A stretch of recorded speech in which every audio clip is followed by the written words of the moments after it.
သမထယာနိကပုဂ္ဂိုလ်သည်ရုပ်ကစမရှိပါဘူးနာကပဲရှိပါမယ်လို့ဒီလိုဆိုလိုတာမဟုတ်ဘူးလွယ်ကူတဲ့နည်းစနစ်တစ်ခုဖော်ပြဝိပဿနာယာနိကပုဂ္ဂိုလ်ကလည်းပဲနာအစမရှိပါဘူးရုပ်ကစရှိပါမယ်လို့ဆိုတာလွယ်ကူတဲ့နည်းစနစ်တစ်ခုကိုပဲပြောတာအဲ့တော့ဘယ်ဟာပဲစရှုလို့ရတယ်ဆိုတာတော့မှတ်ထားမှာနော်ကိုယ်အစဉ်ပြေတယ်လို့ရှုလို့ရတယ်ပေါ့အေးကောင်းပြီဆိုလိုတာကတော့ဝိပဿနာကူးပြီးဆိုတဲ့အချိန်မှာဝိပဿနာဆိုတဲ့အလုပ်ဟာအာယုံကယုံနဲ့နာနှမျိုးတည်းကတစ်ခုခုပဲဖြစ်ရမယ်လို့ဒါကိုသိဖို့လိုတယ်ပေါ့ယုံနဲ့နာကွဲပြားသိရမယ်ယုတ်သိပြီးရင်လည်းနာသိမယ်နာသိပြီးရင်လည်းယုတ်ကိုသိလိမ့်မယ်ဒီတစ်ခုကဆက်ပြီးတော့နေတယ်ဘုန်းကြီးတို့တွေကအပေါ်ယံကိုကြည့်ပြီးတော့ယုံနဲ့နာနှမျိုးကိုယုံနံလို့မသိပဲနဲ့ဘာသိလဲငါလို့သိတယ်ငါဟာလို့သိနေတယ်တတ္တဝါလို့သိနေတယ်သူရဲ့ငါရဲ့ဆိုတဲ့အတွေ့နဲ့ပဲသိနေတယ်အဲ့ဒီအတိပြောင်းလောက်အောင်လူတွေရဲ့တဏ္ဍာမှာယုံနဲ့နံနှမျိုးပဲရှိတယ်ဆိုတာကိုမြင်အောင်ကြိုးစားအထောက်ဖို့အရေးကြီးတယ်အဲ့တော့ဝိပဿနာအထောက်တဲ့အခါမှာအဆင့်၃ဆင့်ကိုမှတ်သားထားသင့်တယ်ပေါ့ကိုဟာဘယ်အဆင့်မှာအလုံးလုံးနေတာတော့အဆင့်ကျော်ပြီးတော့အလုံးမလုံးရဘူးအဆင့်အတိုင်းပဲအလုံးလုံးရမယ်အဆင့်၃ဆင့်ကိုပရိညာ၃ပါးလို့ပရိညာဆိုတာပရိဆိုတာပိုင်နိုင်ညာကသိတာကိုလုပ်တဲ့အလုပ်ကိုပိုင်နိုင်သိတာနဲ့ဘိုးတော်ဝါဒသိတာမတူဘူးလုပ်ငန်းတစ်ခုလုပ်တာတောင်မှပဲပိုင်နိုင်သိတဲ့လူရှိတယ်နော်ပိုင်မပိုင်နိုင်တဲ့ပုဂ္ဂိုလ်ရှိတယ်အဲ့တော့ကိုသိတဲ့အလုပ်ကိုပိုင်နိုင်သိတာကိုပရိညာပရိပိုင်နိုင်စွာညာသိတယ်ဆိုတဲ့အဓိပ္ပာယ်နဲ့ဝိပဿနာဉာဏ်ဖြစ်တာကိုပဲအဆင့်၃ဆင့်မှတ်သားထားပါ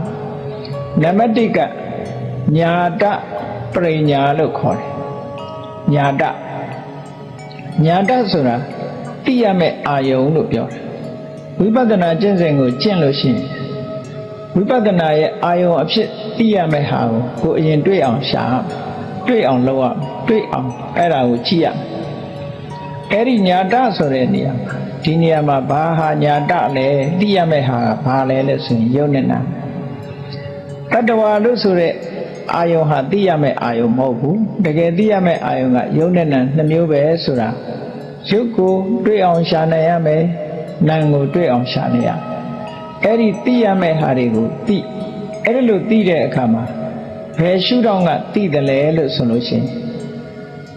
ရုပ်ရဲ့ကိုယ်ပိုင်ရှုထောင့်လေးတွေရှိတယ်ကိုယ်ပိုင်အမှတ်သားလေးတွေရှိတယ်နာမ်ရဲ့ကိုယ်ပိုင်အမှတ်သားလေးတွေရှိတယ်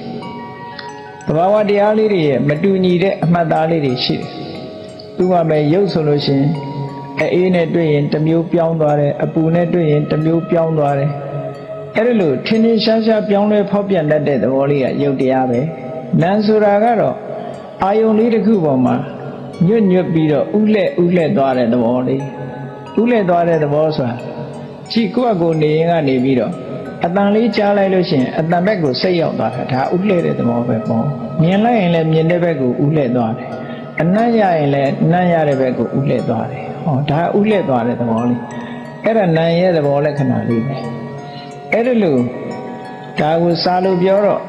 နမနလက္ခဏာအာယုံရှိတဲ့ဘက်ကိုညွတ်သွားတဲ့လက္ခဏာလို့ညွတ်သွားတယ်ဆိုတာ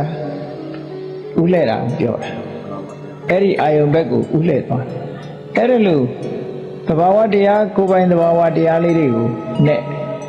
ဒီရှုမှတ်ရမယ့်ယုတ်တရားနံတရားတွေကိုကွဲကွဲပြားပြားသိဖို့လိုတယ်